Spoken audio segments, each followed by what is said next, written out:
Muy buenas tardes, amigas y amigos de Cátedra Cosco. Sean ustedes bienvenidos a esta edición especial. El día de hoy, Cátedra Cosco rinde un homenaje a la dialéctica del razonamiento y a la lógica jurídica, con el tema del estado de cosas ilegal al estado de cosas inconstitucional.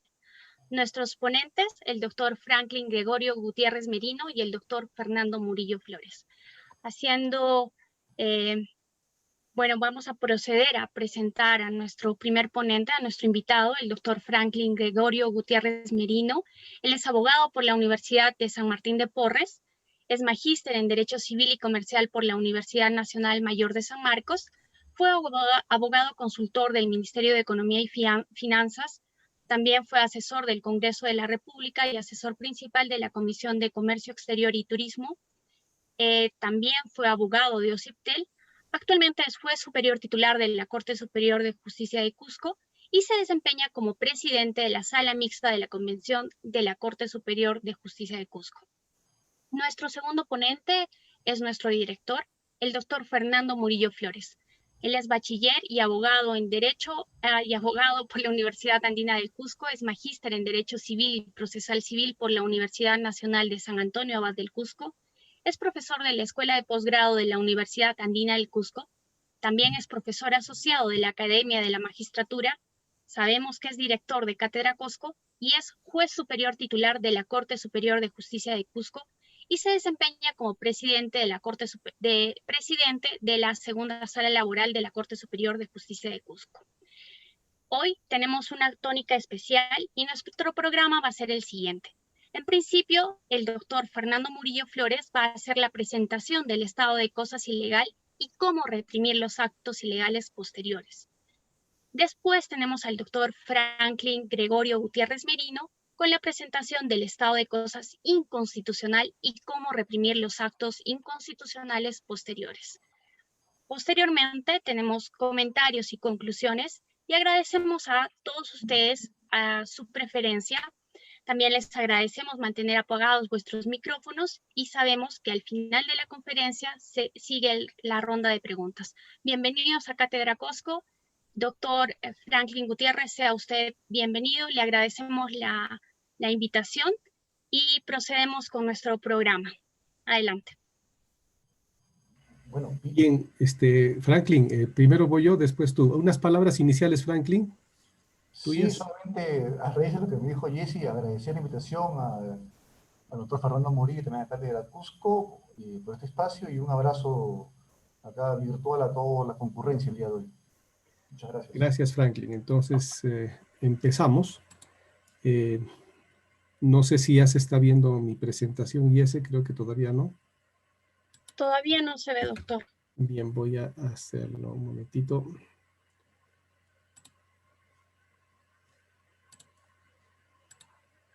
Bien, ahora sí. Sí, ahora sí se ve. Expandimos. Sí, por favor. Bien, gracias por estar aquí a todas las personas que acuden a nuestra cita académica. Y lo que vamos a hacer en principio es hacer una presentación de lo que en algún momento se denominó un estado de cosas ilegal. Desde ya les quiero decir que cuando esto se hizo, esto es hecho en Cusco, por si acaso, hecho en Cusco, y hay algo de orgullo en eso. Entonces, ¿qué cosa fue el estado de cosas ilegal y qué cosa motivó a que nosotros en la otrora segunda sala civil, todavía me parece que entre el 2008 y el 2009, hicimos, ¿no? Y aquí quiero recordar a las dos personas que trabajaban conmigo en ese entonces, en el año 2008 o 2009. Si mal no recuerdo, estaba el doctor Octavio Concha y el doctor Carlos Quispe. Yo era el tercer juez superior, el más joven entre los tres, y por tanto era el pulpín en ese momento. Pero nosotros acogimos, conversando algunas ideas, y lo que nosotros asumimos como un común denominador fue un estado de indignación frente a muchas cosas y muchos procesos que nosotros veíamos en los que de manera innecesaria muchas veces se hacía transitar a algunas personas por procesos judiciales para conseguir en principio aquello que les habían denegado en sede administrativa, y para lograrlo en sede judicial era todo, por decirlo menos, un vía crucis en función del tiempo. Entonces, ¿qué es lo que vimos? Lo que vimos es sencillamente que había un comportamiento de la administración, concretamente de la autoridad de educación, de la Dirección Regional de Educación. Vimos un comportamiento muy recurrente, muy seguido, muy permanente, muy continuo, en agravio del derecho de muchos trabajadores del Estado, empleados del Estado, docentes del sector educación. Bien, entonces, una de las cosas que nos dejó el presidente Baylón Flores en su momento fue esta distinción entre aquellos derechos laborales que tenían un reconocimiento constitucional y aquellos derechos laborales que tenían una regulación meramente legal. Para lo primero, para lo constitucional, dijo Baylón Flores, está el proceso de amparo. Y para aquello que tenga un reconocimiento legal está el proceso ordinario laboral. ¿Por qué? Porque a ese entonces, más allá de la vigencia del Código Procesal Constitucional, muchas personas seguían presentando demandas de amparo para la defensa de derechos de naturaleza legal. Es por eso que Baylón Flores, uno de los valores que tiene este precedente, es haber distinguido o habernos mostrado que había una distinción entre derechos de nivel constitucional y derechos de nivel legal. Entonces, cuando nosotros nos ubicamos en una persona cualquiera, tiene un derecho, tiene varios derechos, pero en este caso puntual y particular que nos ocupa, tiene un derecho de naturaleza legal. Esta persona 1 tiene el derecho a, siendo profesor del sector de educación, por favor ubiquémonos el año 2008-2009, siendo esta persona un profesor del sector de educación, tenía un determinado derecho, que le vamos a denominar el derecho A. Ese derecho A continuamente de parte de la administración, su empleadora, vulneraba ese derecho, vulneraba esta entidad el derecho A de la persona número 1. Y entonces, a ese entonces el Poder Judicial ya le había reconocido a esta persona el derecho A, es decir, le había dicho, tú tienes la razón en este caso. Pero, conforme vamos a ver los derechos que estaban involucrados, el Poder Judicial se lo dijo en concordancia con lo que ya había dicho no solamente la Corte de Cusco, sino la Corte Suprema, lo que había dicho el Tribunal Constitucional. Inequívocamente, esta persona 1 tenía el derecho a percibirlo, a gozarlo, a ejercerlo. ¿Cuál derecho? El derecho A. Bien, se presentó una segunda persona que también estaba en la misma situación que la persona 1, docente del sector de educación, titular del derecho A. Y también otra vez, esta entidad X desplegaba una actuación administrativa que le vulneraba el derecho A la persona 2. Y así el Poder Judicial volvió a reconocer a esta persona 2 el derecho que le correspondía, el derecho A. Y así, sucesivamente, muchas personas, muchos trabajadores del sector educación, demandaban, luego de haber agotado la vía administrativa, se les reconozca, se esté en vigencia el derecho a respecto de ellos. Y el Poder Judicial ya lo había dicho en sentencias con la calidad de cosa juzgada. Entonces, en ese momento es que, recordando a estas dos personas que trabajaron conmigo, dijimos, ¿hasta cuándo vamos a tolerar esto? ¿Hasta cuándo esto lo vamos a admitir?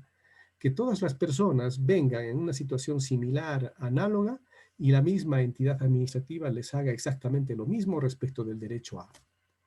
Y entonces hicimos nosotros en ese momento en dos procesos contenciosos administrativos, uno de una bonificación por tiempo de servicios en el sector de educación y otra respecto del derecho de luto y sepelio. Declaramos que estos comportamientos renuentes de la administración en forma sistemática, en forma periódica, consecutiva, igual vulnerando estos derechos, ese comportamiento ya era ilegal. Es decir, era ilegal que te paguen ese derecho A con una remuneración que no correspondía, con la menor, cuando todo el mundo había dicho que era con una remuneración mayor. Igual la asignación de luto y sepelio. Y entonces declaramos en una sentencia de vista que esos dos comportamientos, estas dos actuaciones de la administración pública eran ilegales. Lo curioso del caso es que las entidades administrativas en ningún momento, demandadas el gobierno regional también, puso de esas decisiones recurso de casación, de manera que las consintió plenamente. Entonces, ¿qué cosa es lo que ganamos con ese estado de cosas ilegal?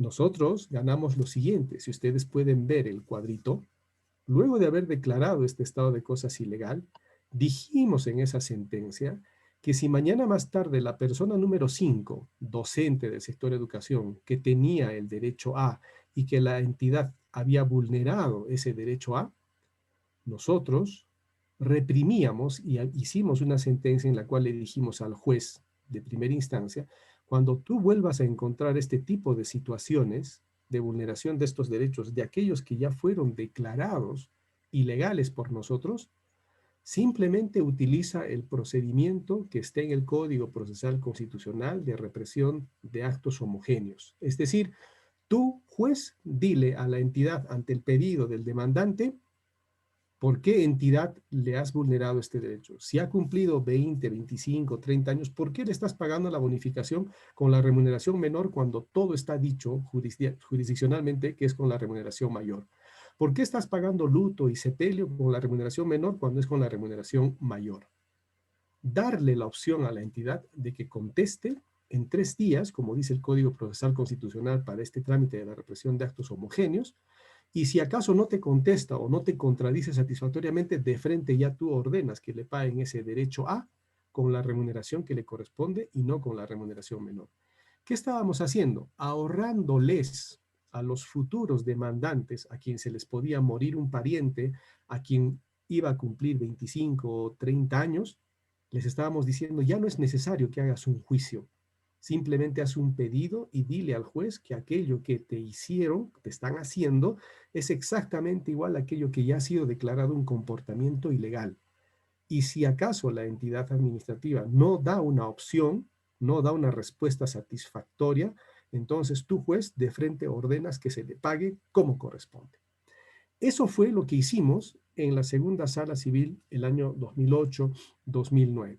Entonces, si acaso me piden ustedes una definición de lo que es el estado de cosas ilegal, ustedes la tienen ahí, yo la he escrito un poco a la rápida, un poco pensando, es toda actuación administrativa reiterada en el tiempo que vulnera el derecho legal de un conjunto de personas que están en la misma situación jurídica en el marco de una relación jurídica con la entidad administrativa que realiza tal actuación, siendo ciertamente previsible que en el futuro a otras personas en igual situación jurídica se les vulnere también dicho derecho, razón por la que corresponderá declarar judicialmente esa actuación administrativa como ilegal, con la finalidad de extender lo juzgado a quienes sin ser parte en el proceso, ¿no es cierto?, en el que se hizo tal declaración, con la finalidad de reprimir dichas actuaciones sin mediar un proceso ordinario, sino un pedido simple de represión de actos homogéneos al declarado ilegal.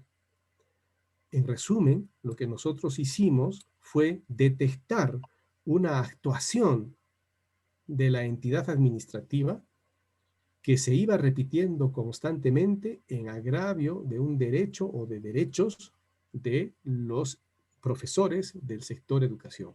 Y dijimos, alto, esto es ilegal.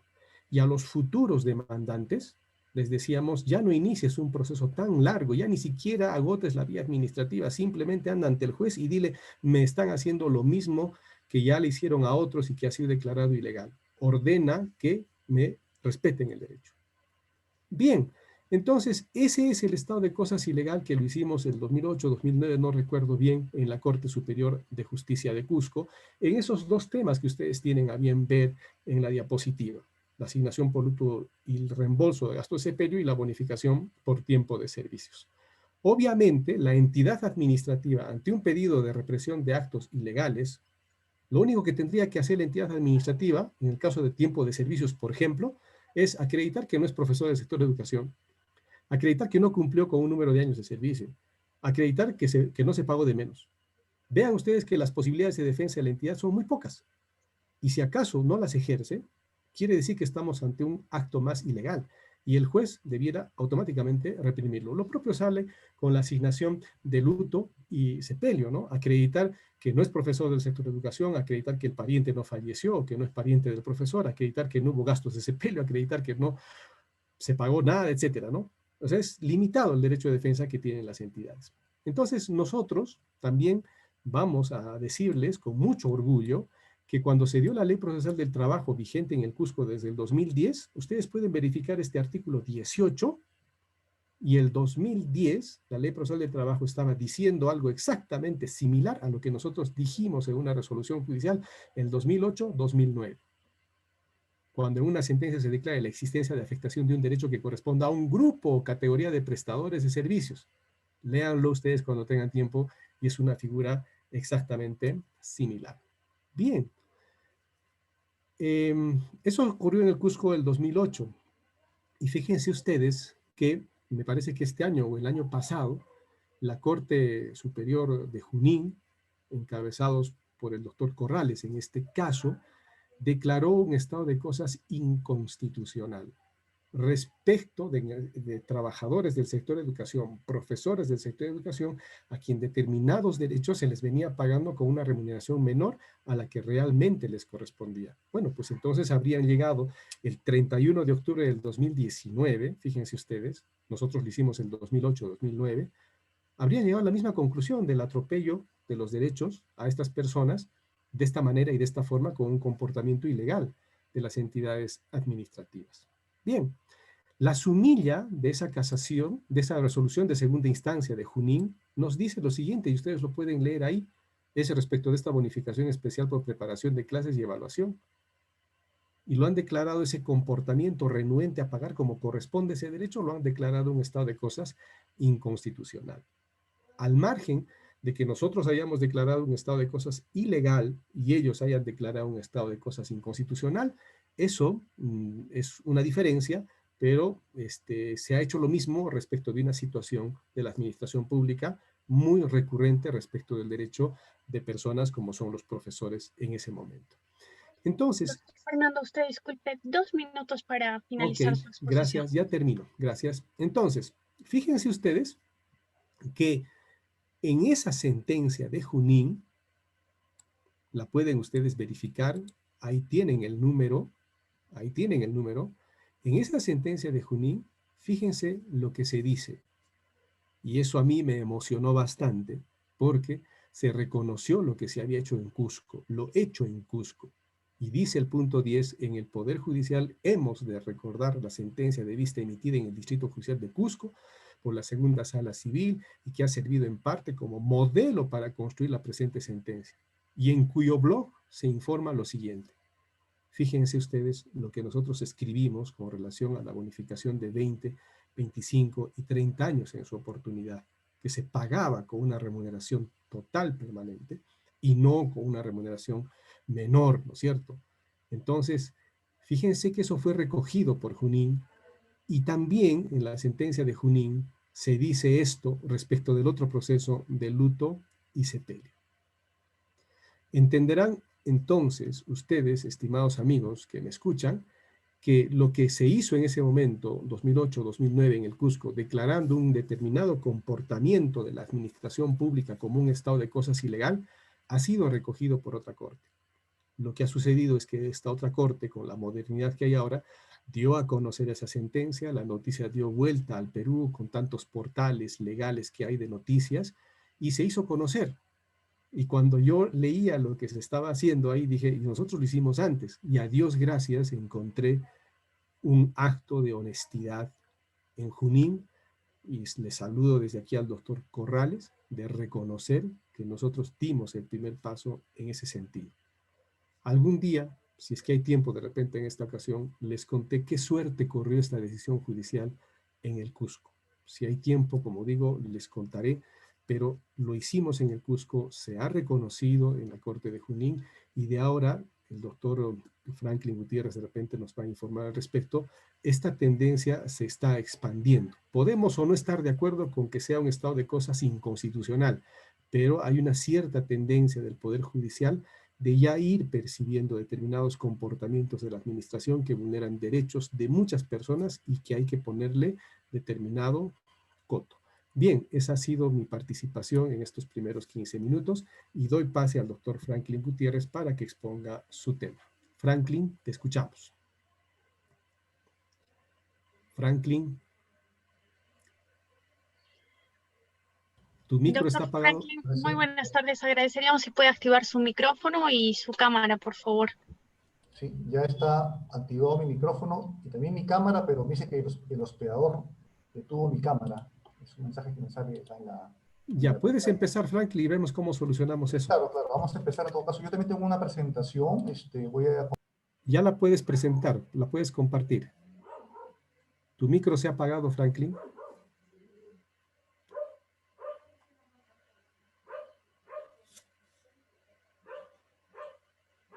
Ya se ve tu presentación, pero en la tercera diapositiva. De repente tienes que ir al principio.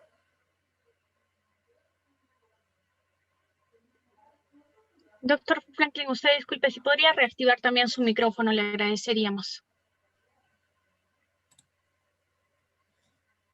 Tu micro, Franklin, tu micro.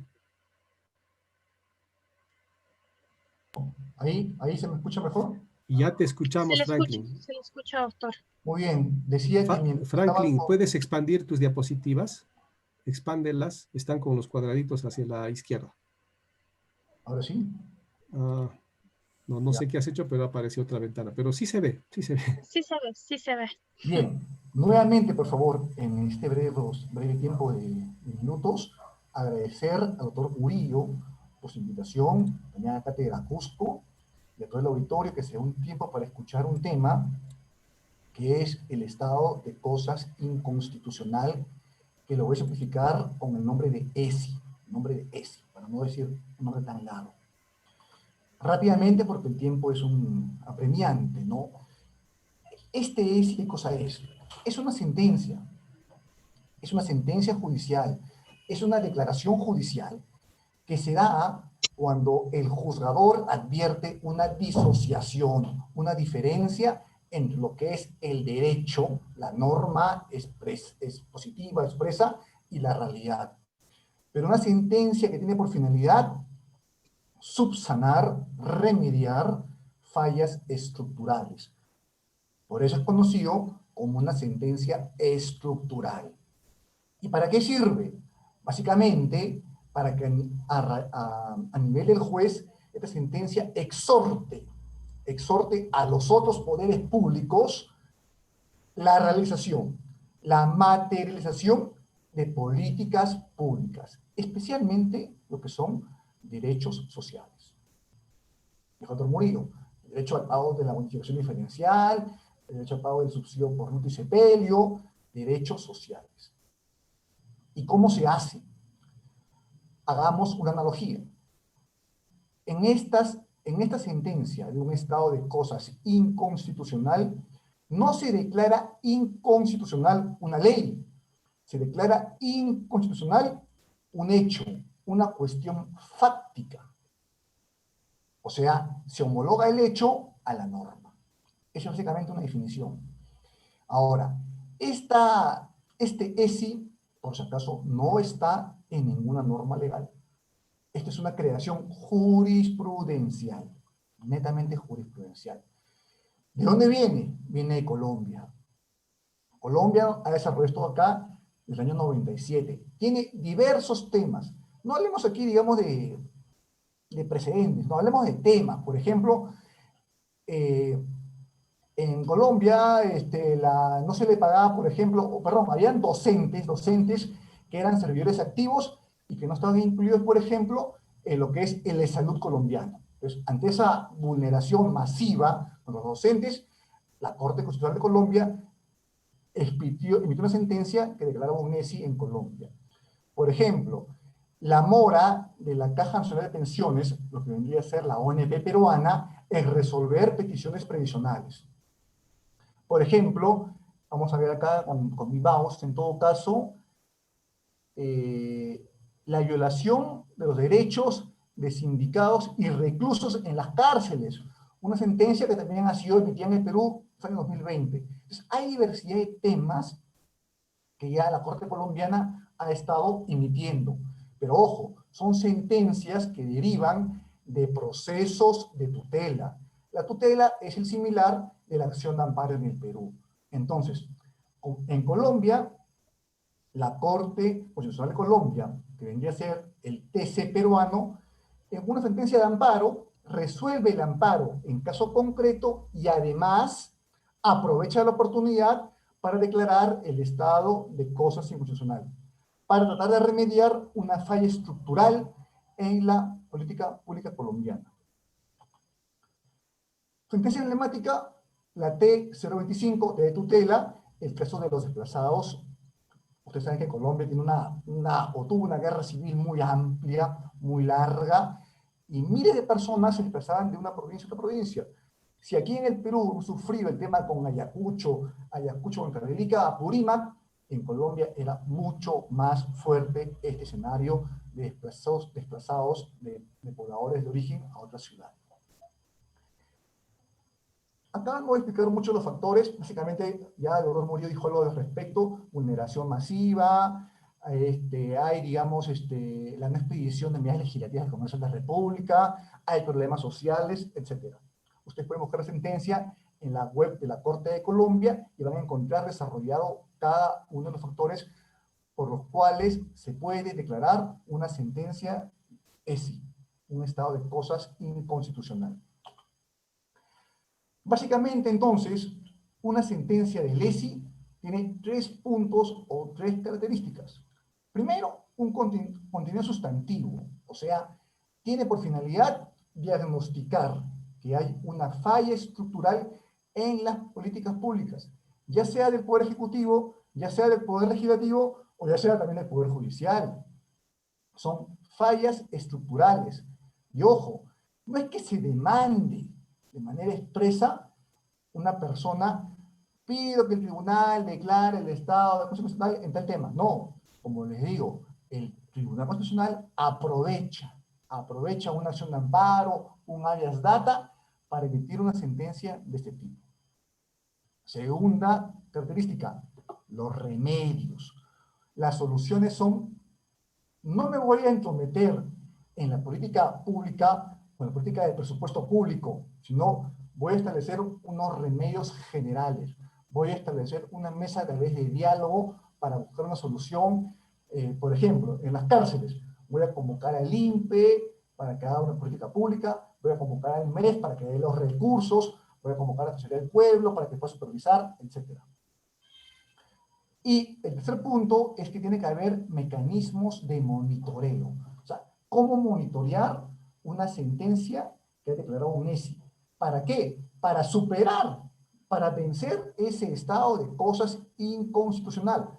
Porque supongamos que el doctor Fernando Murillo sea actualmente presidente del Tribunal Constitucional y declara el ESI año 2020, pero esa declaración no puede ser de manera en el tiempo permanente e infinita. Tiene que tener un fin, porque si no, para algo estamos declarando un ESI en el Perú. Tiene que tener un principio y un fin. Por eso hay que monitorear cuál es el avance de ese cumplimiento de la sentencia, que no va a ser en un mes o en 6 meses, puede ser que dure muchos, muchos años. Ya en el Perú hemos copiado no solamente este tema del ESI, sino también un sistema de supervisión de cumplimiento del ESI.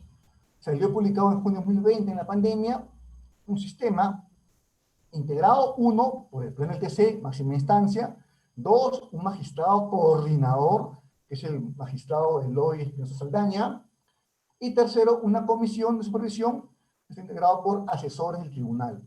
Ellos son los encargados de monitorear cómo es que el Tribunal Peruano Constitucional va a hacer cumplir una sentencia exhortativa, una sentencia del ESI.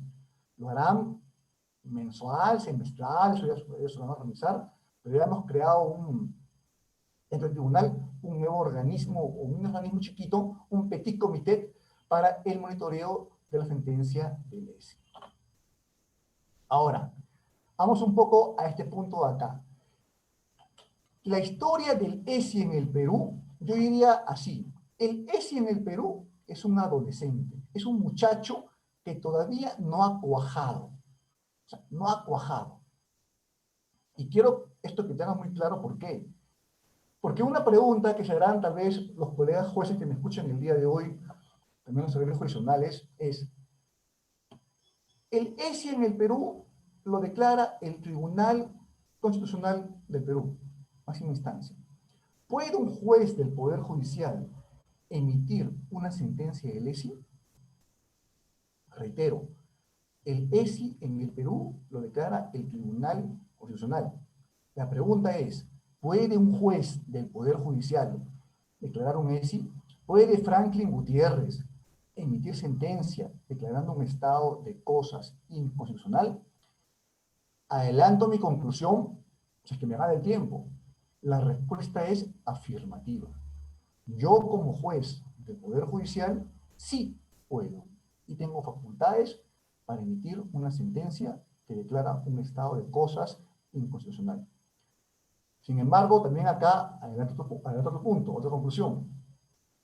La pregunta más importante no es si puedo o no puedo. A mi entender, la pregunta más importante es si debo o si es conveniente dictar un ESI en estos momentos. Y ahí la respuesta es no. Opinión personal y particular.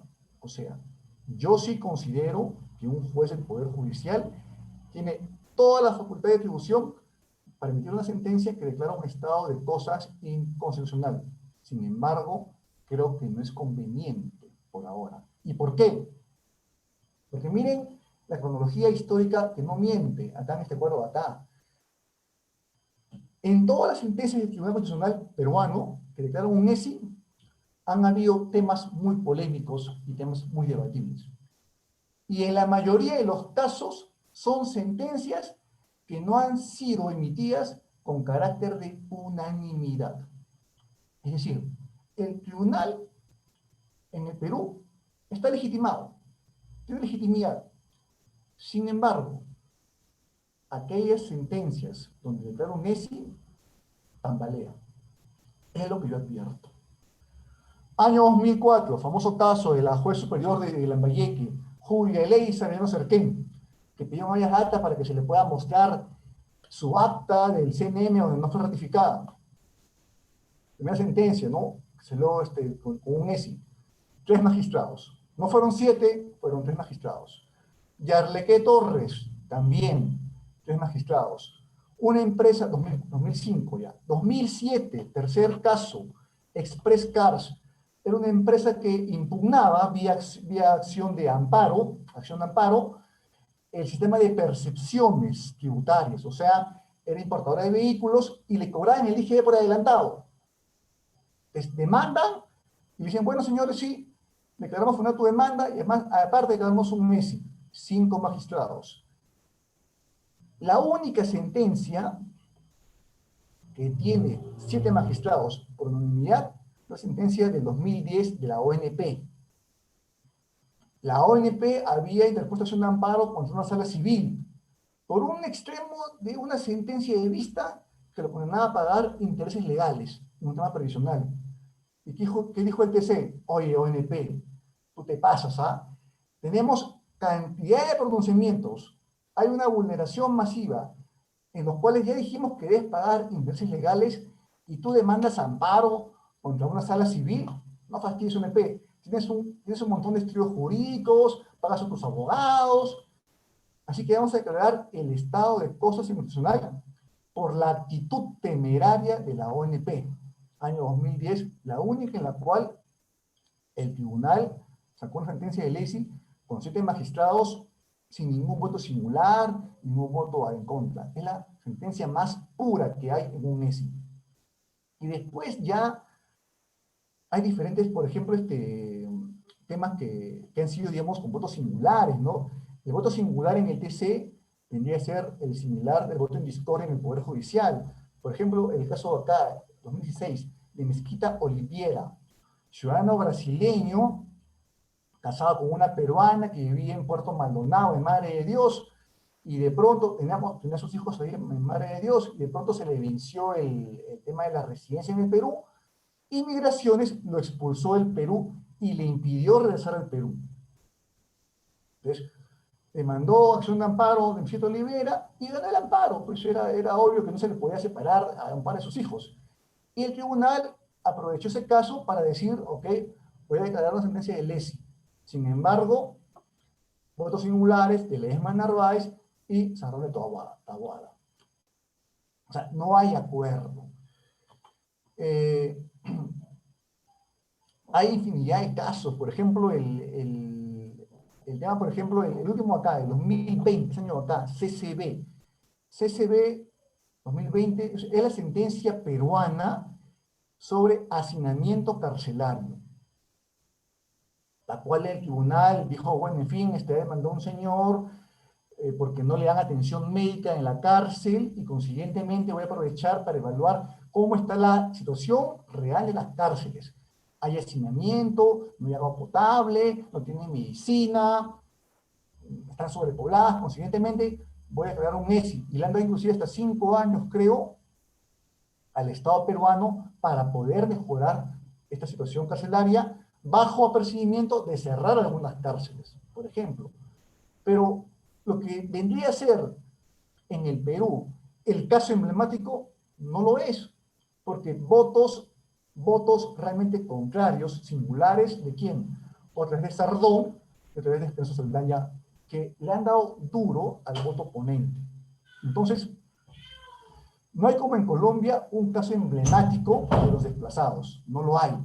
Hay casos importantes, sí, pero casos que también han sido dentro del propio tribunal debilitados con votos singulares.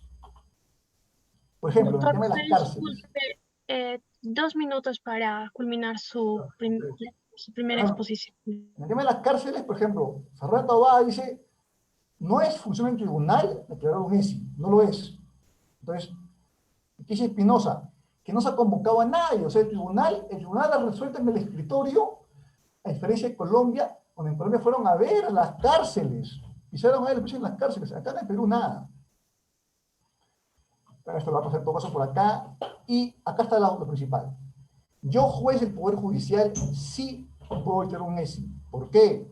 Porque hay artículos constitucionales que a mí, como ciudadano, me obligan a defender los principios y derechos fundamentales de la Constitución. Entonces, yo tengo base legal constitucional para declarar una sentencia de estado de cosas inconstitucional. Acá está la evolución en Perú. Dijo el doctor Murillo, año 2010.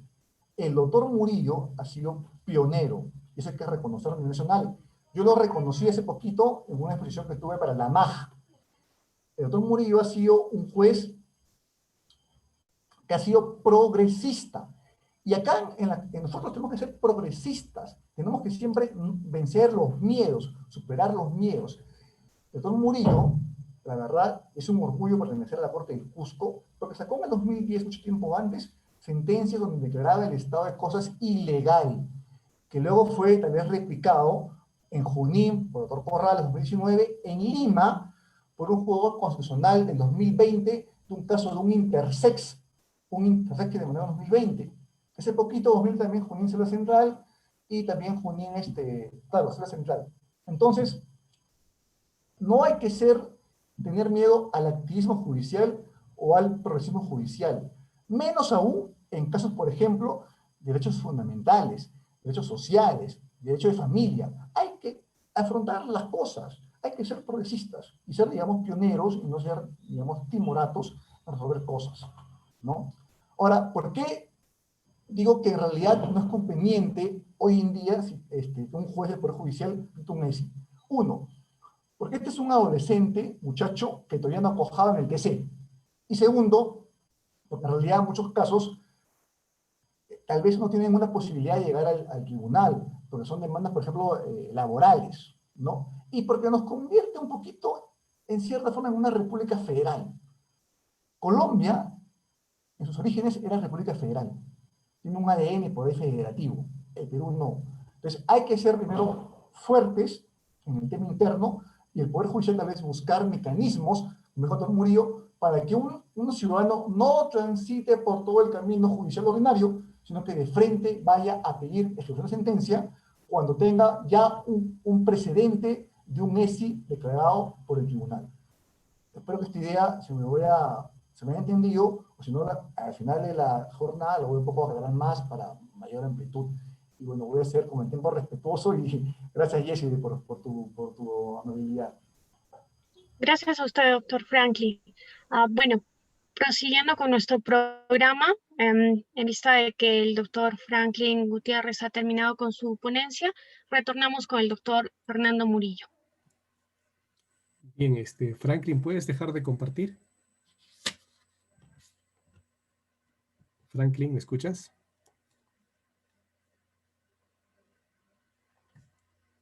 Franklin. Estoy acá ya. Acá Ya. está. Ya, listo. Ok. Ahora sí. Gracias, Franklin. Gracias por tu exposición y por algunas cosas que creo que hay que ir perfilando, ¿no? Me gusta bastante que tú hayas mencionado el hecho de que estamos en un proceso, estamos en un ser que todavía, digamos, debe formarse bastante, ¿no? Eso me parece a mí muy importante. Has hecho un cuadro bastante interesante de lo que sería la evolución de lo que ahora se está haciendo en algunas cortes del país, en el sentido de declarar, por ejemplo, un estado de cosas inconstitucional en un proceso de amparo con esta persona intersex, ¿no? Creo que eso hay que observarlo porque está subiendo, me parece, en apelación a la segunda instancia y eventualmente podría el caso llegar hasta el Tribunal Constitucional. De manera que ahí hay un tema que nos va a tener siempre en expectativa y digno de estudio. En ese proceso, para que nuestros amigos tengan conocimiento, de manera expresa se pretendió en un amparo que se declare un estado de cosas inconstitucional y el juez o la jueza acogió esa tesis y emite la sentencia en ese sentido. En la Corte de Junín se ha declarado también un estado de cosas inconstitucional, ¿no? Y seguramente habrá otros brotes. Nosotros en Cusco lo que hicimos fue trabajar con nuestra realidad y nuestra realidad era una dirección regional de educación, era un gobierno regional, quienes debían pagar estos derechos a los empleados, es decir, docentes del sector de educación, como correspondía y nunca pagaban como correspondía, de una manera muy renuente, de manera muy persistente, respecto de un montón de docentes, de profesores del sector de educación, desplegaban esa misma actitud negativa de reconocer los derechos y es por eso que lo hicimos. Dejando esa idea allí, yo me imagino, Franklin, que por ejemplo, en la posición en la que tú estás y yo estoy en órganos jurisdiccionales donde revisamos decisiones de primera instancia, podremos advertir de repente en el futuro que también se vuelvan a presentar otras actuaciones de la administración que vulneren derechos legales y también de repente derechos constitucionales respecto de personas que son varias y que son similares por la misma situación jurídica en la que están. En los ejemplos que hemos visto son profesores del sector educación. Entonces, la ley puede reconocer a esas personas un determinado derecho, pero fíjate que la administración siempre es renuente a reconocer espontáneamente los derechos, no obstante de que ya tiene muchas decisiones judiciales que le están indicando que su proceder es ilegal, persisten en esa actuación. Un poco porque a mí también, les confieso, me da un poco de coraje el hecho de que a veces se utilice al Poder Judicial con lo que se sabe que dura un proceso al interior del Poder Judicial, se le usa para dilatar el cumplimiento mañana más tarde de compromisos legales que las entidades públicas tienen respecto de sus trabajadores. Entonces, esta criatura que está ahí formándose y que estamos viendo que toma forma, va a necesitar seguramente en pronunciamientos posteriores mucho perfilamiento, mucho afianzamiento, va a necesitar afinar muchas cosas para que vaya madurando, que es más o menos la perspectiva en la que tú has estado, ¿no? Y hay que tener, como tú indicas, Franklin, una determinada actitud como jueces de tener para empezar no solamente la percepción del problema, sino tomar una decisión y encaminarla. Lastimosamente en el Cusco, cuando se dieron estas dos decisiones de parte de la segunda sala civil, que funcionaba ese entonces como tal en la Corte, 2008, 2009, 2010, no hubo eco de esta idea y no hubo eco no solamente en los abogados, en las partes, sino en los pocos casos que se presentaron, los otros órganos jurisdiccionales no lo aplicaron. y condenaron a estas personas a seguir el proceso ordinario que toma años en lugar de una medida y un camino corto respecto de tanta claridad de los derechos. A modo anecdótico, yo les cuento, estimados amigos, que sí hubo una jueza que se hizo cargo transitoriamente de un juzgado contencioso administrativo y aplicó el estado de cosas ilegal cuando se lo pidieron. Y anecdóticamente esos procesos concluyeron en no más de 20 días, con resolución final ordenando a las entidades pagar. Esa doctora ahora trabaja en Lima, es jueza de familia, es la doctora Karina Echegaray, y ella me alcanzó en algún momento sus archivos que daban cuenta de que muchos de los procesos que había tramitado con esto concluyeron en no más de 20 días. ¿Qué pasó luego? Pasó que la entidad administrativa reacciona y se ve enfrentada ya a órdenes de pago de los derechos conforme correspondía. Y al verse ya arrinconada, apela. Y en las instancias superiores en ese entonces, pues procedieron a revocar y reformar esas decisiones y que este estado de cosas ilegal no era legal y que, bueno, las personas que tenían o creían tenerse derechos a estos beneficios de la ley debían seguir su proceso ordinario. Entonces, de repente falta un trabajo conjunto, un trabajo de entendimiento. Otra cosa que yo quiero rescatar del cuadro que ha hecho Franklin es que ustedes ya pueden ver una secuencia, desde que ustedes ya pueden ver una tendencia, desde que ustedes ya pueden ver un posicionamiento de determinadas figuras procesales que se van gestando en el Poder Judicial en aras de atender, de otorgar una tutela jurisdiccional pronta, rápida, a determinadas personas frente a la claridad del derecho que les corresponde, a la posición de la administración pública que no les quiere reconocer esos derechos. Entonces ya hay una tendencia. Para mí es muy gratificante, por ejemplo, que Junín haya recogido lo de Cusco y ya se trabaja en un sentido. Ellos le han llamado un estado de cosas inconstitucional. El doctor Franklin indica de que el Poder Judicial podría hacerlo, ¿no es cierto? Ahí de repente podríamos tener un determinado nivel, digamos, de desacuerdo, pero ese desacuerdo de ninguna manera hace que no veamos todo el cuadro en su conjunto, y es esta tendencia a la protección de los derechos que tienen las personas, ¿no? Como él también ha indicado, no hay una disposición legal que establezca qué es un ESI, no hay, o sea, no existe, ¿no? Tampoco hay otra disposición legal que le corresponda decir el ESI lo puede hacer solo tal persona, no hay. Hay que buscar entonces, no solamente en la doctrina, sino también en la lógica de la razón de las cosas, quién podría declararse. Porque también de repente, como él le he percibido que Franklin ha dicho que, bueno, se puede, pero de repente no se debe porque no hay las circunstancias, no hay los escenarios todavía, y hay que ser un poco cauto. Cuidado también en que empecemos proficuamente a hacer estados de cosas inconstitucionales en el Poder Judicial y nos empecemos a contradecir, empecemos pues nosotros a formular posiciones encontradas y no a trabajar en un mismo sentido, ¿no? Entonces, así hay que tener mucho cuidado, hay que tenerle bastante reserva, ir con calma, ir, digamos, un poco calmadamente en estas nuevas formas, en estas nuevas maneras de otorgar tutela jurisdiccional a derechos que evidentemente están tutelados jurídicamente.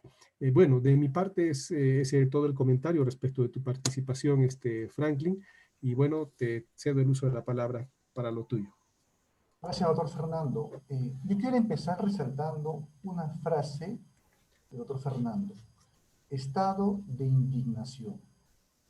Claro, o sea, nosotros resolvemos todos los días expedientes, ya sea de alimentos, expedientes penales, reclamos laborales. Al día, la verdad, el asistente creo que resuelve por lo menos 6 expedientes de docentes y personal de salud. Pues hay un estado de indignación. El juez no puede ser una persona que esté, digamos, impávida ante tanto reclamo y sed de justicia, reiterados reclamos con similar pretensión. Tenemos que indignarnos y tenemos que hacer algo. Tenemos que cada juez asumir una postura interna. ¿Qué somos? Somos jueces positivistas, somos jueces principistas, somos jueces que creen en el activismo judicial, somos jueces que creen en el progresismo judicial.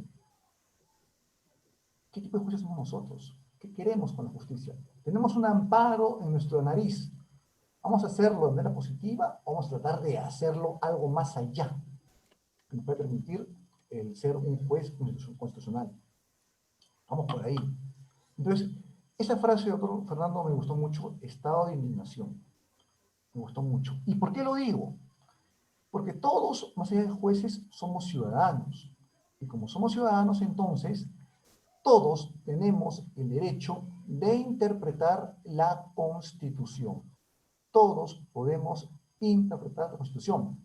Solo que en el Perú hay un máximo intérprete, que es el Tribunal Constitucional.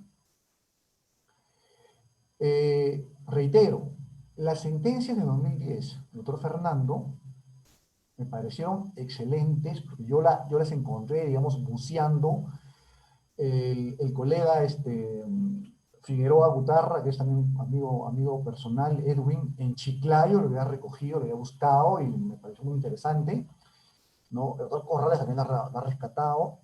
Entonces, aquí en el Cusco nació la semilla para que el Poder Judicial pueda declarar sentencias ya de estado de jueces inconstitucionales. Y tal vez la diferencia del doctor Corrales en Junín es que, por ejemplo, Corrales en Junín, ¿qué ha hecho? Llama no solamente a las partes materiales y procesales, llama a terceros que no son parte. Esa es una principal señal de un ESI. Si la demanda es, por ejemplo, contra el Gobierno Regional de Educación, él llama aparte Defensoría del Pueblo, llama tal vez a la ONP, llama a otros sectores que no son parte de la demanda, y las partes concurren a ese llamado. Llama al Colegio de Abogados, tiene amicus curiae, entonces hace esta sentencia, hace un juicio dialógico. Creo que lo que hay que empezar a buscar a partir de ahora entre los jueces es la justicia dialógica. O sea, no tal vez ser solamente un mero espectador de un debate interpartes. Si yo quiero buscar una solución estructural, debo buscar el diálogo, una justicia dialógica. Sin embargo, también hay un riesgo que debo advertir en todo caso. Debo advertirlo y por eso yo invoco la prudencia. Invoco un poco la prudencia a los colegas de Junín, a los colegas tal vez de Lima y a algunos colegas de Selva Central. Los jueces, digo yo siempre, no tenemos que tener miedo de hablar de política. Menos aún en un tema de amparo, cumplimiento. Porque está en discusión derechos fundamentales de la Carta Política. Entonces, no tener miedo a hablar de política en temas que son o involucran a la Carta Política. Sin embargo, ir a declarar ya una sentencia de estado de cosas inconstitucional, cuando está todavía en formación, como dijo el doctor Murillo, está en proceso, que implicaría que así como empezamos a juzgar desde un punto de vista tal vez ligado a la política, también nos pueden juzgar a nosotros por el lado político. Lo digo porque recojo lo de Sardón Taboada en el caso de las cárceles peruanas. ¿Qué dijo Sardón Taboada? También Espinosa Saldaña. Aquí el tribunal está diagnosticando un hacinamiento carcelario en base a informes defensoriales. ¿Y qué pasaría que ese diagnóstico esté equivocado? Ergo, también la solución está equivocada. Y ahí el Tribunal Constitucional perdería legitimidad. Es un mal diagnóstico, hecho solamente en el escritorio, sin siquiera visitar Lurigancho o las penales de Tacna o de Arequipa, me parece que es bastante arriesgado y puede ser, ojalá que no sea así, que se pueda eso revertir políticamente en contra del tribunal. El tribunal que ha ganado legitimidad. Ahora, un punto final. Yo he estado en los 3 poderes del Estado. He estado en el MEF 10 años, en esos 6 años, yo era en el Poder Judicial. Ojalá me equivoque, pero creo que si esto se sigue dando a nivel de las cortes del país, o sea, el ESI en las cortes del país del Poder Judicial, por ahí se le va a ocurrir a un legislador querer regular de manera positiva el ESI, en el CPCONS, en otro código constitucional. Y van a tal vez malograr una figura jurisprudencial al llevarla al lado positivo. El ESI colombiano no está regulado de manera positiva. El ESI colombiano es netamente jurisprudencial. Entonces, cuidado con eso de ahí. Yo siempre voy a encontrar un poco la cordura, la coherencia. Podemos, sí podemos, pero creo que no es el momento. Y sobre todo, reitero, nosotros como jueces, el doctor Fernando, creo que ha dado el ejemplo ahí, de ser un juez progresista, un juez visionario, ha puesto la semilla ahí, ¿no? Y está bien, son buenas sentencias del estado de cosas ilegal, yo lo aplaudo y lo reconozco, pero también es cierto que no todos los casos del colega Corrales van a llegar al Tribunal Constitucional. Son temas laborales que van a acabar tal vez en su sala del doctor Corrales o en la Suprema. Me gustaría, por ejemplo, que el caso del Intersex sí llega al Tribunal Constitucional. Y el TC ahí sí puede decirnos, oye, tú juez del Poder Judicial, sí es tu ESI. O tú juez del PJ, no hagas tu ESI. Eso quisiera yo, en un tema de amparo, que el TC nos diga en todo caso esa parte. Gracias, doctor Fernando. Gracias, Jesse. Gracias, Franklin, por tu participación. Sí, lo último que tú has dicho va a ser interesante, por eso yo también lo había dicho, tenemos que estar expectantes con lo que puede pasar. No vaya a ser que el tribunal defina también jurisprudencialmente quién es el competente para declarar un estado de cosas inconstitucional. Bueno, Franklin, escucharemos un poco, de repente hay alguna persona que quiere preguntarnos algo o hacer algún comentario. ¿Alguna persona que desee participar?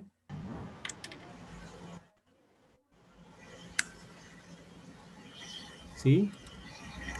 Buenas noches, disculpe. ¿Sí? ¿Con quién hablamos? Sí, buenas noches. Mi nombre es Harold Etzer Agustín Zabaldárrago. Soy estudiante de Derecho de la UNSAC aquí de Cusco. Me gustaría hacer una pregunta. Sí. Muy bien. Cuando usted mencionaba, doctor Fernando, mencionó que aquí en Cusco había nacido esta idea de declarar el estado de cosas ilegal y posteriormente en Junín se da, digamos, una figura similar, solo que allá la denominan estado de cosas inconstitucional.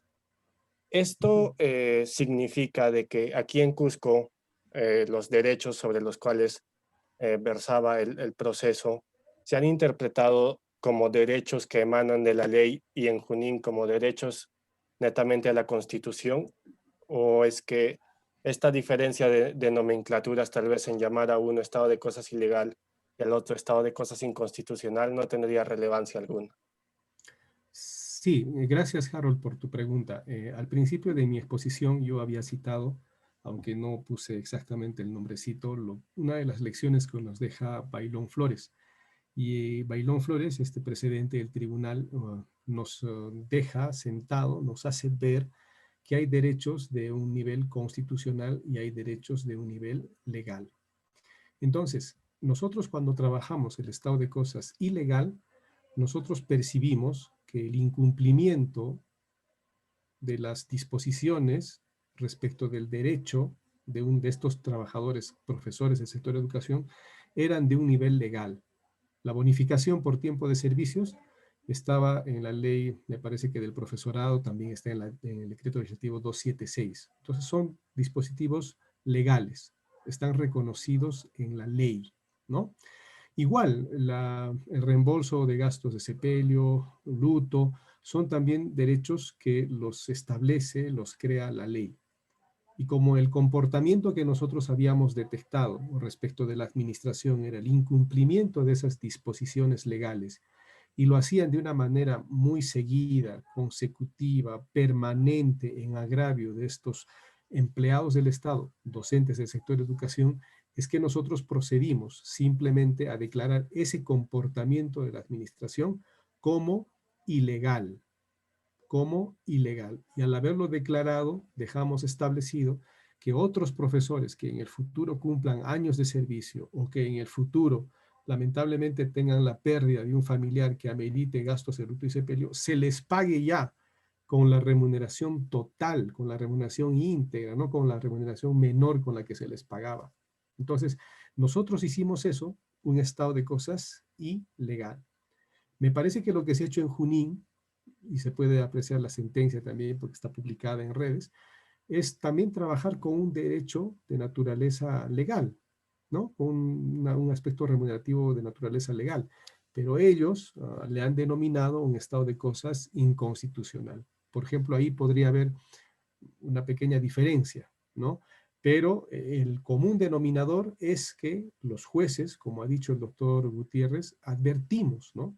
Y nos indignamos de que haya este tipo de actuaciones de la administración de manera contraria a los derechos de algunos empleados y trabajadores del Estado, y entonces reaccionamos y podemos reaccionar protegiéndolos con este mecanismo de tutela jurisdiccional, evitarles un proceso largo y generar un proceso muy breve para que simplemente la administración sea ordenada a pagar como corresponde sus derechos legales. Entonces, podría ser una diferencia de nomenclatura, no sé, allá le han llamado un estado de cosas inconstitucional y de repente si leemos bien la sentencia es solamente respecto de derechos de naturaleza legal, puede ser un tema de nomenclatura. Estos son uno de los temas que tú has tocado, Harold, son uno de los temas que hay que perfilar, uno de los temas que hay que pulir, uno de los temas en los que ya debemos empezar a perfilar en un determinado sentido para no generar pues ese peligro que avisora y con justa razón el doctor Franklin, ¿no? Que como va a ver, que como van a varias cortes, van a estar emitiendo el estado de cosas inconstitucionales en diversidad de procesos, no solamente en constitucionales, puede ser en otros, no sé, el legislador reaccione y regule. Puede regular bien, puede regular mal, o de repente regular en términos exactos. Entonces, hay también ese riesgo. Por eso creo que he percibido en ese sentido la preocupación del doctor Gutiérrez. Espero haber contestado tu pregunta, Harold. Sí. Sí, doctor, muchas gracias. No, gracias a ti. ¿Alguna otra pregunta, alguna otra intervención? Doctor, ¿cómo está? Buenas noches, el doctor Wilmer. Uy, desde Puerto Maldonado, mira. Hola, Bueno, Wilmer. Aquí ¿qué tal? estamos. ¿Cómo está? Te ¿Qué tal, doctor? escuchamos.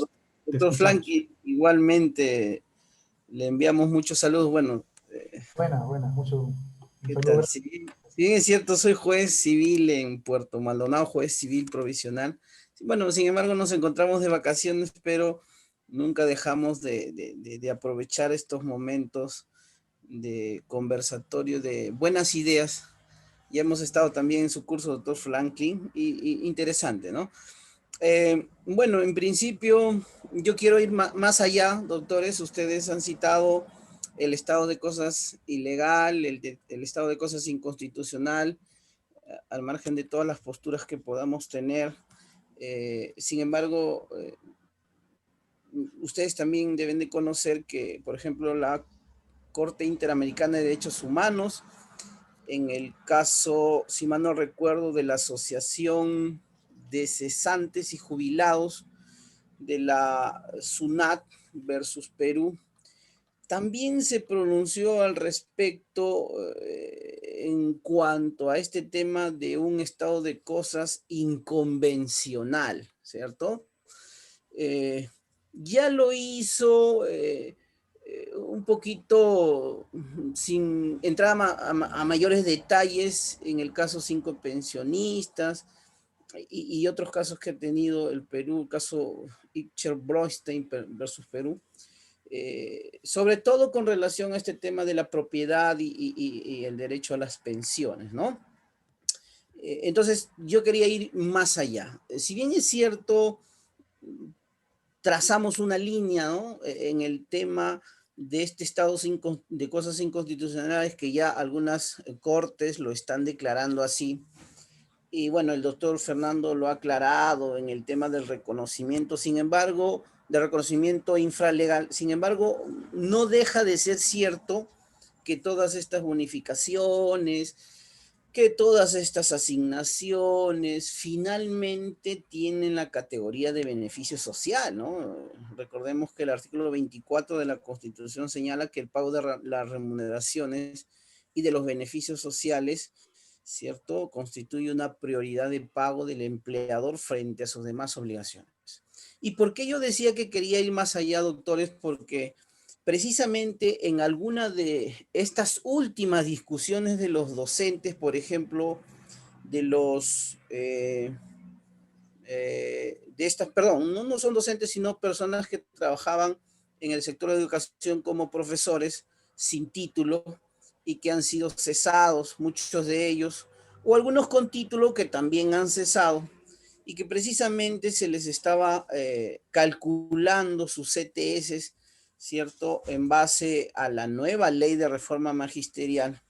Sin embargo, el Tribunal Constitucional, por ejemplo, ¿no?, en una de las últimas sentencias ya que ha emitido con relación a la inconstitucionalidad en cuanto al límite de su cálculo, en el expediente 23-2018 PI/TC, creo que se pronunció un poco limitante en cuanto a ese extremo, aun cuando existe una serie, ustedes saben que existe una serie de profesores sin títulos que fueron cesados precisamente, y algunos que están cesando, y ese límite, evidentemente el Tribunal Constitucional ha hecho referencia en esta sentencia que yo les refería, ¿no? Es evidente que así como en esta sentencia de inconstitucionalidad se ha perdido la oportunidad de pronunciarse más allá, aun cuando el TC dice que no se ha pedido, ¿no? Pero creo que era otra oportunidad para declarar el estado de cosas inconstitucionales. Entonces, la pregunta, bueno, o el comentario de ustedes va en el sentido, ¿no?, siguiente, ¿no? ¿Cuál creen ustedes que debe ser la uniformización? Porque hay algunos jueces, en mi caso, yo en este tema de CTS he aplicado control de convencionalidad para darle un cálculo correspondiente, ¿no? De alguna u otra manera el TC ha respaldado este cálculo, ¿no? Sin embargo, de manera timorata, como les decía. Entonces, ¿cuál debe ser, pues, esa línea que deberíamos de seguir, ¿no? Ante estos casos que en realidad van a afectar a más de una persona beneficiaria. Por otro lado, si bien es cierto, el estado de cosas inconstitucionales, por regla, digamos, jurisprudencial en Colombia y en Perú, está limitado a los amparos o a la acción de tutela en el caso de Colombia, pero sería correcto que nosotros únicamente tratemos de utilizar el estado de cosas inconstitucionales cuando nos encontramos frente a un amparo, o es que lo podemos hacer también en otros procesos diferentes donde podamos visualizar situaciones como estas que se presenten, por ejemplo, en los contenciosos administrativos, por ejemplo, en las acciones colectivas, ¿cierto? En las acciones colectivas, en los juzgados laborales, ¿cierto? Hablando de derechos colectivos. Y esto lo hago en el sentido que recordemos que finalmente la Convención Americana sobre Derechos Humanos también respalda estos derechos y beneficios de todos estos trabajadores, cualquier sea su ámbito de labor, ¿no? Esa era el comentario y las preguntas, doctores. Muchas gracias. Franklin. Gracias, doctor Fernando. A ver, es una pregunta bastante amplia. En el fondo de la pregunta es, ¿qué hacer? Tenemos un caso de temas sociales, ¿y qué hacemos? Yo voy a reiterar el tema, ¿no? O sea, yo como juez laboral, por ejemplo, juez laboral que veo, ahora estoy en sala mixta, que veo reclamos diarios de docentes de UGEL o personal de salud, a mí me indigna que haya, digamos, tantas demandas cuyo resultado es el mismo, ¿no? O sea, es fundada la demanda de pretensión porque le corresponde el beneficio diferenciado de urgencia. Pero seguimos viendo demandas y personas que transitan el régimen de pretensión a cada rato. Pero yo para evitar ese trámite de la demanda o cortarlo, yo en lo particular no haría un estado de cosas inconstitucionales. No lo haría. Porque es un tema laboral. Un tema laboral que no va a subir al Tribunal Constitucional. O se acaba en mi sala, entonces por ahí va la Suprema, que hasta el momento no he dicho tampoco nada. Pues no lo haría por ahí. En Junín sí lo han hecho. Sí lo han hecho en temas laborales, justamente, ese tipo de sentencias. Pero coincido con el doctor Fernando, yo coincido con el doctor Fernando, coincido con él. Coincido que la sentencia de Junín, tal vez la nomenclatura, no debió llamarse estado de cosas inconstitucional. Debió llamarse estado de cosas ilegal, tal como el doctor Fernando lo hizo en el 2010. Diferente es el tema si yo actúo como un juez constitucional. O sea, si yo tengo un amparo que resolver, un cumplimiento que resolver, tal vez yo sí tenga la posibilidad de hacer una sentencia de un ESI, porque puede ser que llegue al tribunal, ¿no? Que llegue al tribunal y consiguientemente ahí podría yo tener un respaldo, o en todo caso que me digan que no, está mal mi sentencia. Lo que importa es que si yo voy a emitir una sentencia de ese tipo, reitero, debo de construir el diálogo. Por eso yo hablaba de justicia dialógica, ¿no? Y no solamente sobre una sentencia como un ESI, como si fuera un interpartes modelo tradicional, ¿no? Eso. Y sobre la primera parte, es cierto, o sea, puede haber un estado de cosas inconvencional también, ¿no? O sea, ahí pues creo que nosotros nos regimos por las normas internas, pero también por el Jus Togens, que también, digamos, nos obliga también a respetar las normas convencionales, ¿no? Eso es un poco las primeras cuentas, pero si el doctor Fernando va a complementar o agregar algo más. Doctor Fernando. Gracias, Wilmer. Yo creo que podría suceder, podría darse el caso, ¿no? De que un país suscriptor o bajo el ámbito de la Corte Interamericana incurra en muchos comportamientos como Estado, en una constante vulneración de derechos que estén reconocidos también en la Convención. ¿Por qué no pensar en eso? Simplemente es un tema de extensión, ¿no? Entonces yo creo que no hay que cerrar la posibilidad para eso. En segundo lugar, el estado de cosas ilegal que nosotros hicimos aquí en Cusco ha sido en dos procesos contencioso administrativos, donde discutíamos estos derechos simplemente de nivel legal. ¿Pudieron haber llegado a la Corte Suprema? Pudieron, pero las entidades demandadas consintieron y de modo después de haberlo consentido empezaron a formular apelaciones, cosas que los que revisaron no tuvieron en cuenta. También coincido que el escenario ideal para un estado de cosas inconstitucional, en el caso de que admitamos de que los jueces lo pueden hacer, serían pues los procesos de tutela de derechos constitucionales, ¿no? Porque, como dice el doctor Franklin, vamos a tener un poco ahí la garantía de que potencialmente el caso llegaría al Tribunal Constitucional. Y pensando más allá, ¿por qué no generar de repente una legislación de que sea el Tribunal Constitucional quien finalmente revise estos estados de cosas inconstitucional declarados por el Poder Judicial? Podría suceder en aras de la unificación de la interpretación constitucional y de su unidad, y de no encontrar contradicciones, ¿no? Porque eso sería lo peor que nos podría pasar. Bueno, esos serían todos los comentarios a tu intervención. Gracias, Wilmer, y felices vacaciones. Entiendo que estás ahí por la costa, sudando la gota gorda, ya he visto en tus fotos que envías permanentemente.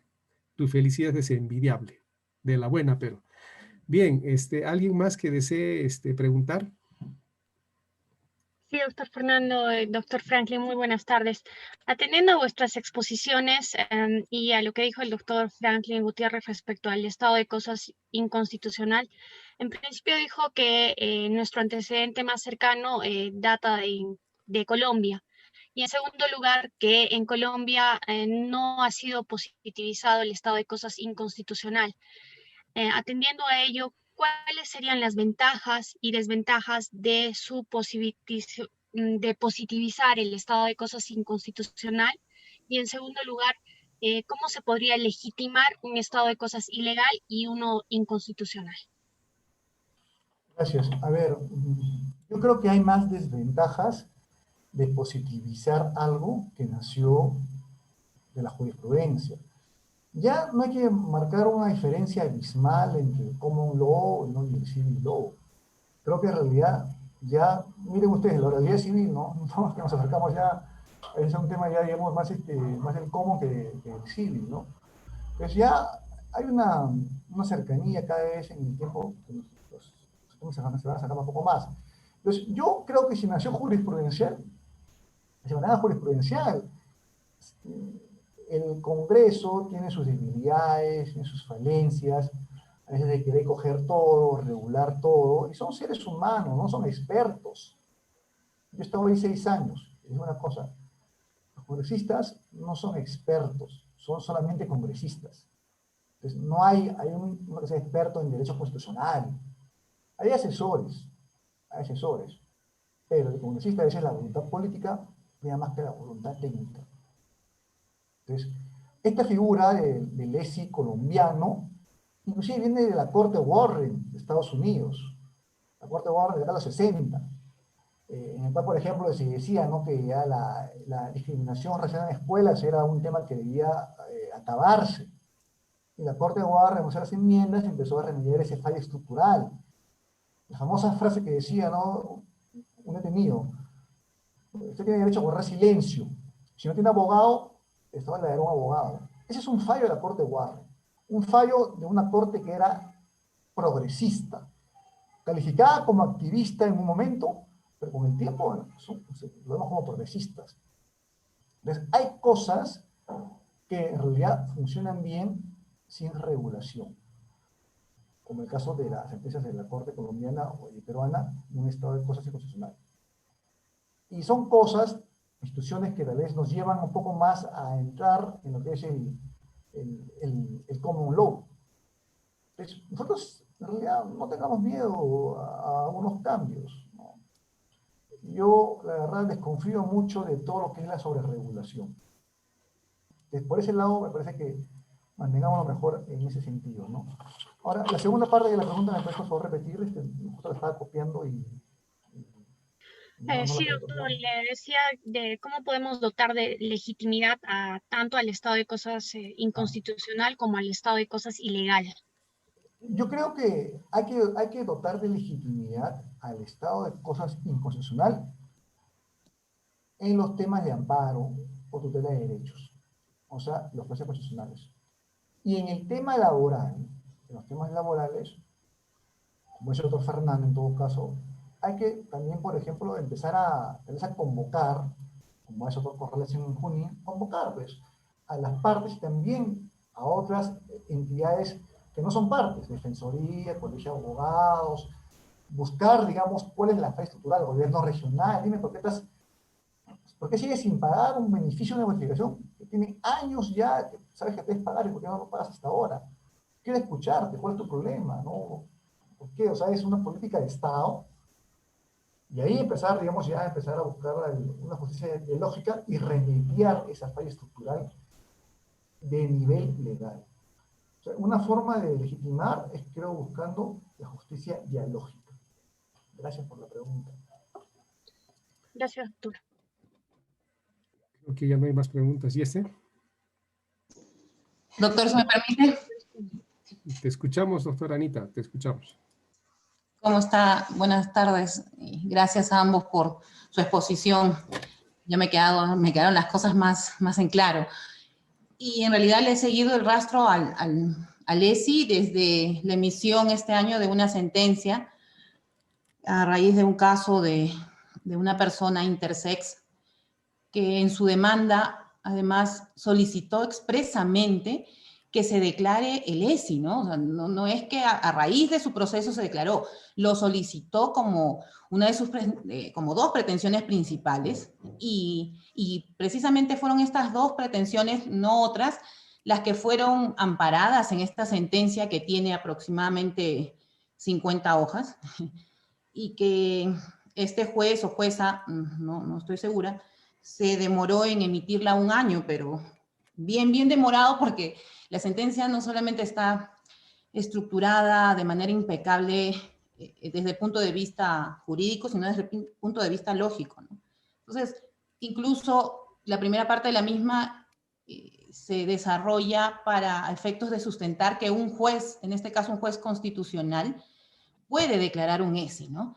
Y no solamente está reservado esto al Tribunal Constitucional o a los entes en cada país dedicados a hacer este control de constitucionalidad. En fin, lo cierto es, como decía el doctor Franklin, que cada vez nosotros estamos, cada vez hay menos diferencia entre el civil law y el common law. ¿Por qué? Porque a raíz de sentencias como esta, que declaran el estado de cosas inconstitucional, se reconocen derechos fundamentales que seguramente en países como el nuestro, además, no serán reconocidos a través de la legislación que emane el Congreso, ¿no?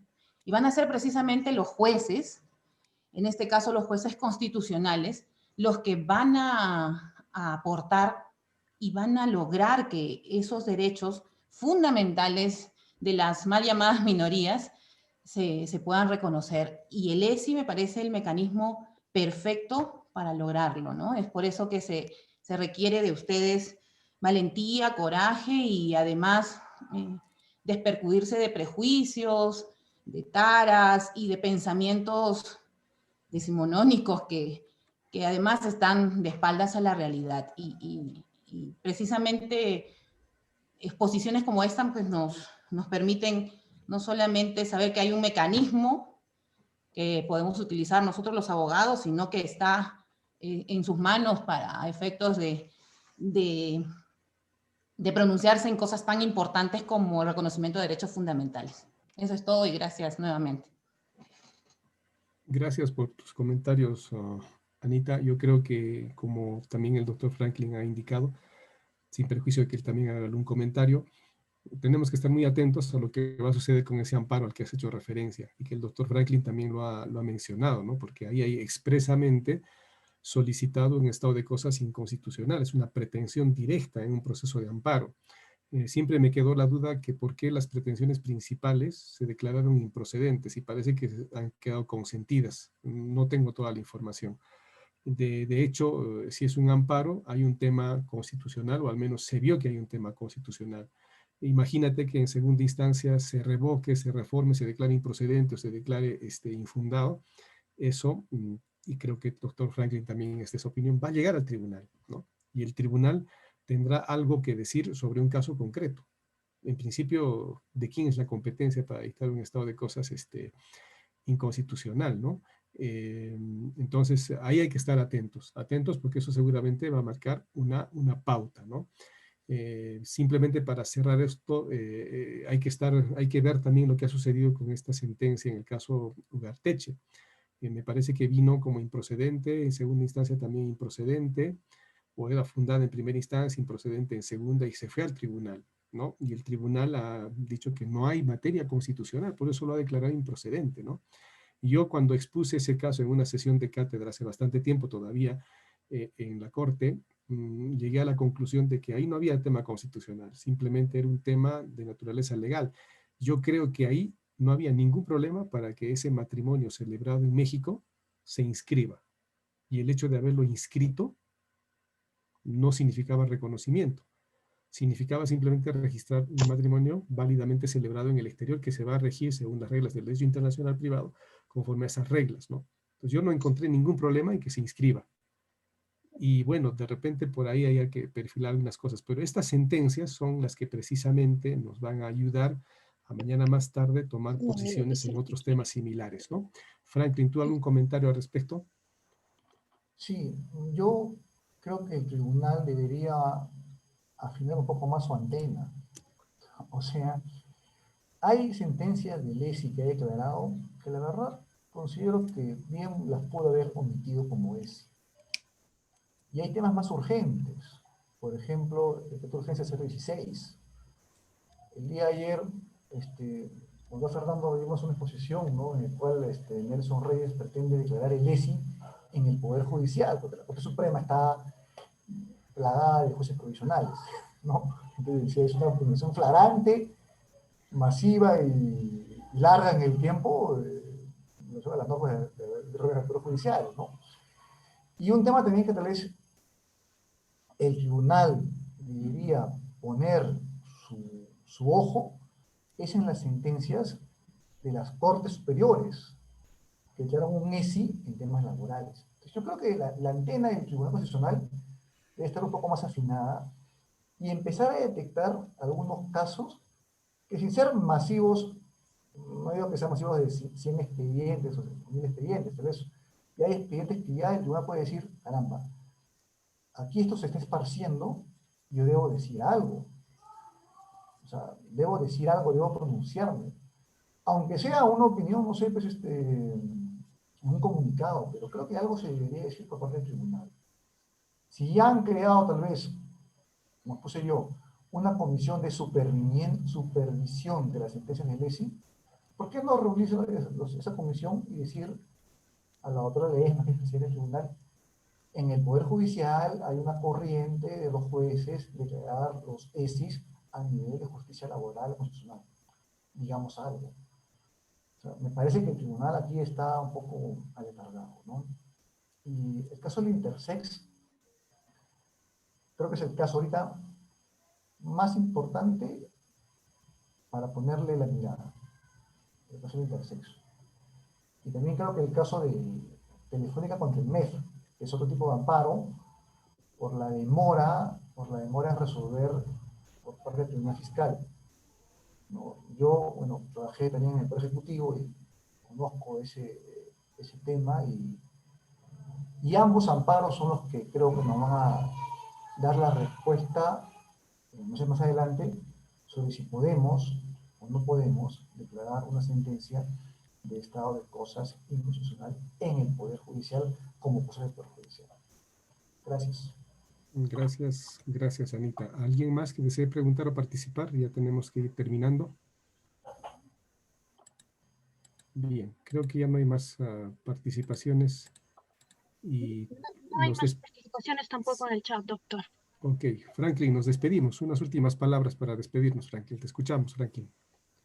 Bien, gracias nuevamente a Cátedra Cosco, a doctor Fernando, por este tiempo y a cada uno de ustedes por su interés. Espero que esta reunión haya sido productiva y siempre pues esa semillita, siempre por aprender, por conocer más cosas y nunca tener miedo al debate. Creo que lo bueno del derecho es que podemos expresar las ideas.